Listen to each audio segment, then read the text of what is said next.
Which type of noun is honesty? সততা কোন ধরনের বিশেষ্য? আমরা ইংরেজি গ্রামারের কয়েকটা বিশেষ্যের ক্লাসিফাই এখান থেকে জেনে নিব। অ্যাবস্ট্রাক্ট নাউন, এটা এমন এক ধরনের বিশেষ্য যা ধরা যায় না, ছোঁয়া যায় না, যেমন অনেস্টি সততা।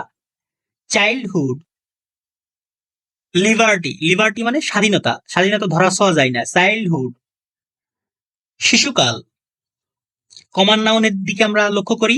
River, bird. যখন কোন রিভারের নাম বলে দেওয়া হবে যেমন পদ্মা, তখন সেটা প্রপার নাউন হয়ে যাবে। আর ওভারঅল যখন রিভার বলবে তখন সেটা কমান নাউন হয়ে যাবে। বার্ড, সমস্ত পাখি, এটা হলো কমান নাউন। যখন কোনো বার্ড বা পাখির একটা নাম বলে দেওয়া হবে, প্যারট, টিয়া পাখি, তখন সেটা হয়ে যাবে প্রপার নাউন। তাহলে কমান নাউন আর প্রপার নাউন আমরা বুঝতে পারলাম। কালেকটিভ নাউনটা কেমন?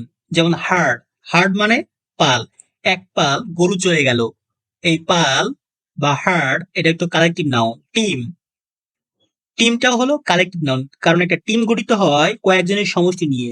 এক পাল গরু, এই পাল কয়েকটা গরু নিয়ে হলো এক পাল। তাহলে অনেস্টি এটা হবে অ্যাবস্ট্রাক্ট নাউন, সততা এটা ধরা ছোঁয়া যায় না।